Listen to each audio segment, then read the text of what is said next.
حضور صلی اللہ علیہ وسلم کا ہم پر حق حکیم الامت فرماتے ہیں کہ حضور صلی اللہ علیہ وسلم کے 3 حق ہیں: محبت، عظمت، متابعت۔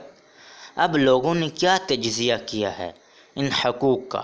بعضوں نے تو محبت لے لی، عظمت اور متابعت کو نظر انداز کر دیا۔ بعضوں نے ظاہری عظمت کو کافی سمجھا، محبت اور متابعت سے کوئی سروکار نہ رکھا۔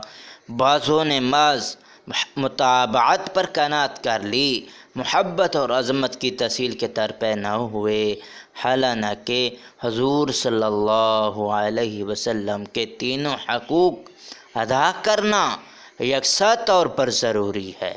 حضور صلی اللہ علیہ وسلم کا ہر حق ادا کرنا واجب ہے، محبت کا بھی، عظمت کا بھی، متابعت یعنی اتباع کا بھی۔